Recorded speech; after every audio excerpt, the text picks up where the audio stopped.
My name is Saen, and I'm the host of the Master Lock podcast. And lately I've been having guests, and today I got a very special guest with me. I got Mr. Tim Brown. And Mr. Tim Brown is a series of things. He's an actor. He's a playwright. He got a long history. This man right here attended Martin Luther King's last march, and today I want him to sit and talk to me about it. So, how you doing today, Mr. Brown? Good, great. Okay. Just want to ask you a couple of questions. I just want to ask you, like, what have you done in your life to bring you to the point you are right now? Well, I always like to give God the credit for the beginning and all the way up to the end, because I'm just like sitting in the saddle and just waiting on the Lord and for guidance and this type of thing. So the Lord has brought me from the cradle all the way up here, and I take no credit for it, but He has blessed me to see some things that a lot of people live, a whole lifetime and don't ever get to see, and are here. So I just give the credit to the Lord. The other day I was speaking with you, and you told me that you attended Martin Luther King's last march in 1968. Could you tell me what that experience was like? Well, it was a great experience. We had an old school bus at our church in Los Angeles. I always like to say Watts. Everybody know where Watts is. And it was an old church bus. We made, it started out as a school bus, but we made it into the church bus. And it was,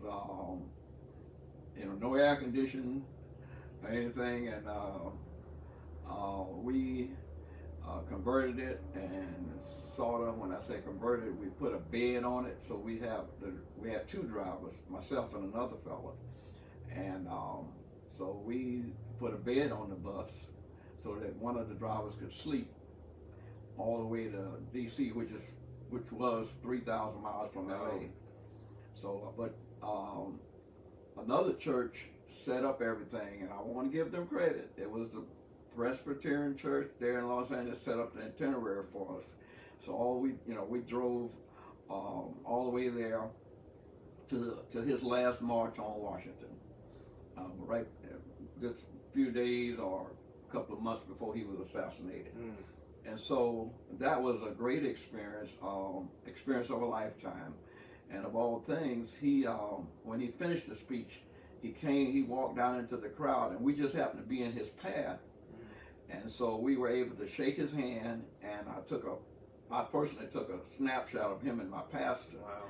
And I was like 23 years old. I wasn't thinking, okay, maybe, hey, Pastor, get me and take one of me and Dr. King. So, but anyway, it turned out real great. And but the trip was an experience. We crossed Arizona desert with no air conditioning, except for what come through the window. But it was a great experience. It's a journey. It was really great. Martin Luther King is the greatest activist in the world. They say he is listed as the greatest activist in the world. And you had the pleasure of being at his last march. And Yes. He did the march on Washington. So I know you seen the transition from black people before we had civil rights to black people after we had civil rights. What's the big difference between 1968 and before 1968 once we got our civil rights? Well, it was a big change because, as you know, we were in a dire situation before civil rights came along, and we were determined to make it happen. And so, but it was we had you see it on TV where they had the signs out front of the stores with an arrow on it for colored folk. It says colored on the arrow with a big arrow to go to use the bathroom. And the bathroom was always in the back. And of course, you go to a restaurant and they had a little room, on the side where they had another sign says color for that room. So it was a dire need for us to get that changed. And so, you know, we fought and fought and fought until, you know, it happened. And now, of course, you know, we have a little ways to go, but it has been a big change since 1968. When you say change, you mean like improvement, or do you mean like more dependent? Well, dependent, no. We were dependent on, you know, a lot of things before then, and you know, now we were able to just give an example. We got word a year or so ago that there are more black female entrepreneurs in this country, especially right before the pandemic, than there is any other race. That's true. So we have come a long way, and you know, and we have more privileges now, and that's why a lot of times I don't understand the younger people, where they're fighting each other and killing each other, where we didn't have that when we were coming up. We had, the conditions were much worse, you know. So, you know, it's kind of a sad situation. Mm-hmm. Okay, let me ask you a question. Where are you originally from? I was born and raised in LaGrange, Texas, Fayette County. They call it Fayette County, Texas. Okay. And so, yeah, I was born and raised there. I left there out of high school and transitioned to Los Angeles, and you know, yeah, like that. Okay. When you got to Los Angeles, you told me that you served in the military, correct? Yes, sir. I'm a Vietnam veteran. There again, I've seen some things probably that, you know, a lot of people had never seen. That was a interesting experience. So, but yes, I got drafted. What year was this? Pardon me? What year did you get drafted? 1965, November 65, and it was just for 2 years. When the draft was 2 years at that time. Okay, so you got drafted in 65. Black people did not have civil rights then. That's the year Malcolm X died. Yes, sir. Okay, so that was a very different time. So you got drafted, and you went to the military. Then you moved to Los Angeles afterwards. No, I just moved to Los Angeles the same year, May of 65. Then I was drafted. I'm sorry, May of 63, and I was drafted November 65. Okay. And then, so at what age did you become a pastor? Because you I know the answers, but it's very.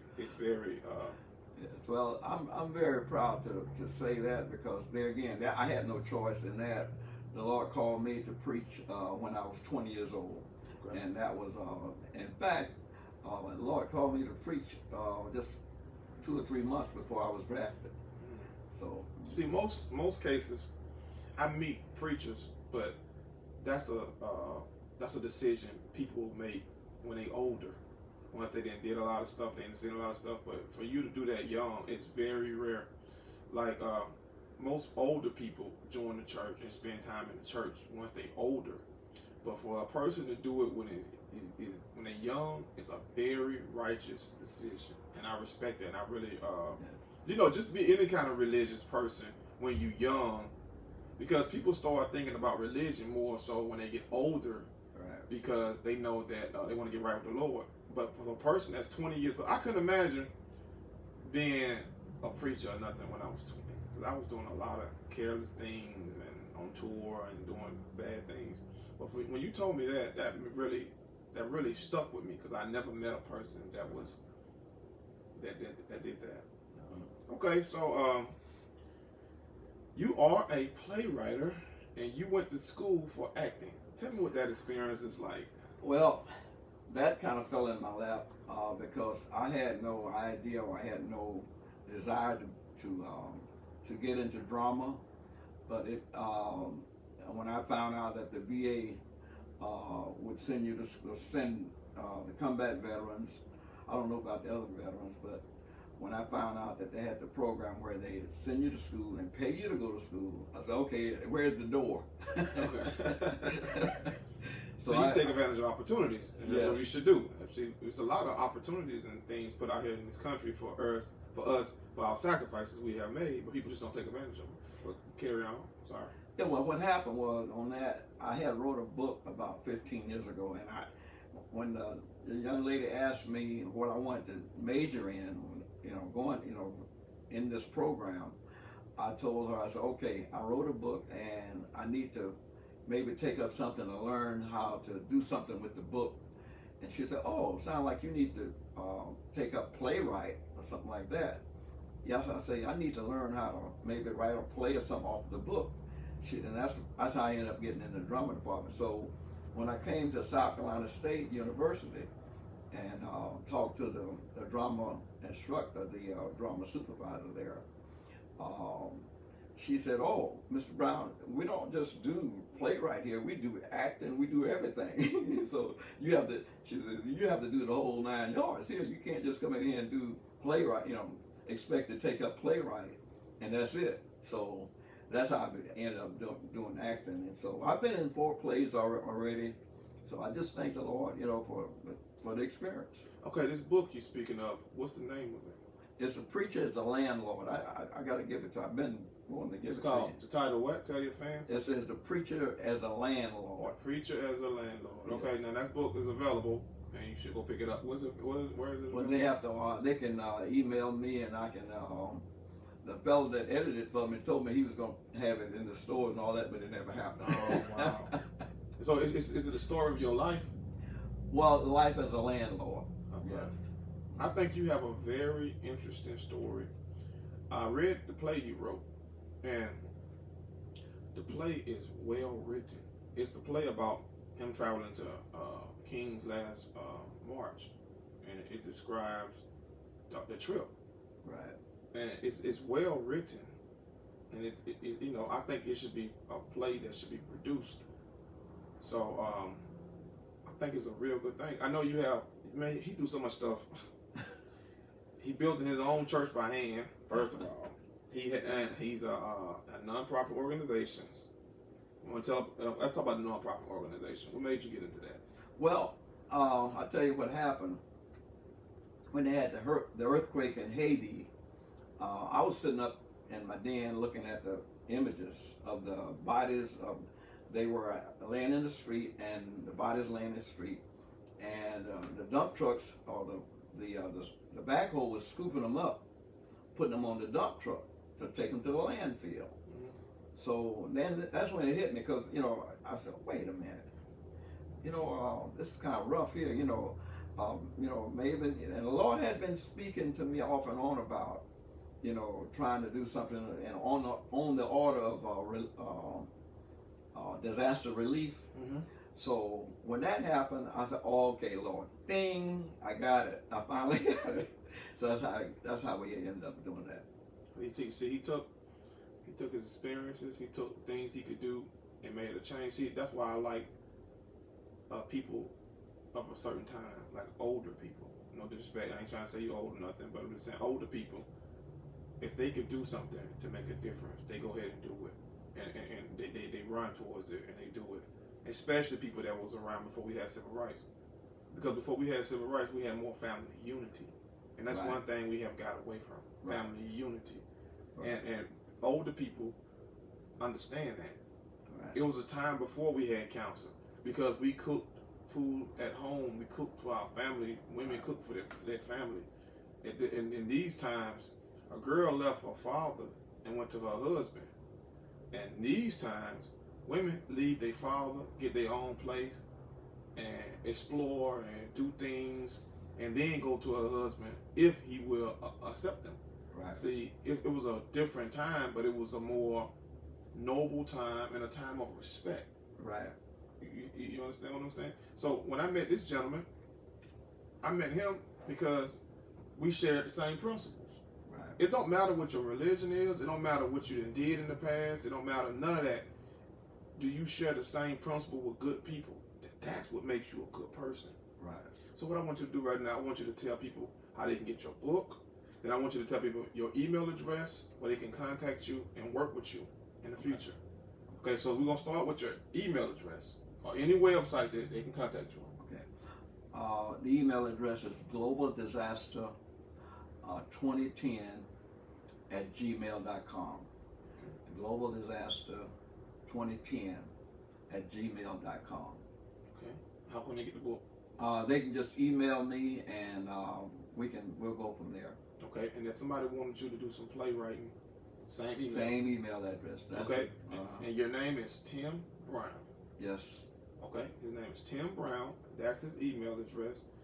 And okay, now what I want you to do right now, I want you to name all of the skills you have when it comes to playwriting and things that you want to be involved in. I want you to name the skill. I know you're an actor. Right. And I know you do playwriting. Right. But I just want you to name those and name all the skills you have, and we're going to introduce you to the world. Right. Well,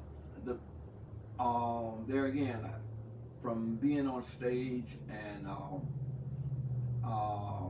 getting into acting, if everything, I'm set to graduate from South Carolina State University in December of this year. So my aspirations, I guess, would be acting and playwright, and that's technically, I don't know if I want to do anything else besides that in the drama field. Okay. Just playwright and acting. Okay, so that's what he's doing. If you need an actor, you want somebody to be in your movie, he's fantastic. He actually got a project that he produced. Do you want to speak about that? Well, we did a video a couple of months ago, and in order to see it, the audience can go to Introducing Pearline. On YouTube. Right now it's on YouTube and Instagram, and I think it's on Facebook also, but they can see the video. What it entails is the disparities of the healthcare system in this country, in the poor communities. Mm-hmm. So that's really the message that we were trying to convey in the video. So not only we're planning on doing a couple of more involving the other disparities in the poor community when it comes to health care, involving like mental health and also obesity, which obesity is not just the system's fault. It's like our diet. Absolutely. So I'm gonna tell you something, and this is just the truth. A lot of people have been raised in ignorance to eat, and the way they eat is suicidal. right. I remember when I was a young man, my grandma used to put pork and fat back and stuff inside the greens and stuff, and it was so delicious to the family, but it was suicidal. My granddad had a stroke when he was in his 60s. I'm not saying it's her fault. I'm not saying, but she was. See, a woman is responsible for nutrition. She's a nurturer. A man is a provider and a protector. A woman is a nurturer. She's responsible for nutrition. Our people have to change the way we take care of our families. Right. You can't train our kids and teach our kids when they hungry and when they looking for nutrients in their body that they gotta have bacon in it and they gotta have pork in it and they gotta have this, gotta have that. You gotta teach them to like fruit, vegetables. When they want a dessert, give them a slice of fruit, something that it can offer them a sweet sensation, but not consequences that's going to cause them to have diabetes and kill them. Right. So we got to change the way. So when you said that, you're absolutely right. We got to change the way. We tired of seeing our dads die from heart attacks and our uncles die from heart attacks because they eat wrong. Right. And the women don't know how to cook no other way but to feed them like this. And I'm not saying it's the women's fault, but we got to take responsibility and accountability from the way we feed each other and the way we train our children to eat. Right. So I agree with you on that, and I support you. Anything I can do to support you, I want you to get that email address one more time. And anybody want to do business with this gentleman, reach out to him and get that email address one more time and close out. Okay, it's Global Disaster 2010 2010 at gmail.com. Yeah, Global Disaster 2010 at gmail.com. Okay, see, this is what I do. When I do interviews with people, I don't charge them money. I don't treat them like they nobody. I treat them like they special. We must, as a people, start picking our heroes, because the heroes they are displaying to us is not fit to be heroes. They're not good. Oh no. But I'm just saying, the heroes that they are displaying to us is not hero. This is a hero right here. This is a person you call a hero. This is my hero right here. Right. Do you mind me telling your age? Right now I'm 75. He's 75 years old. He attended Martin Luther King's last march. He's building his own church by hand. He got a program to give back to people. Okay? He got a program to give back to people at 75 years old. I know boys at 25 years old ain't doing nothing to help nobody but to get money to impress women. This man is 75 years old. And the things this is a hero. We got to start picking our own heroes. Wow. See, that's what we didn't got away from picking our own hero. They told us who's a star and who's famous. And you can't even figure out why they famous and why they're a star. Right. People we call stars don't follow nobody back. They got 24 million followers and follow 0 back. That is not a hero. That is not a star. And that's not an example of how we should treat each other.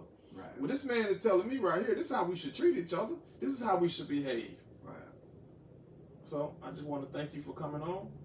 And it was a pleasure having you. Thank you.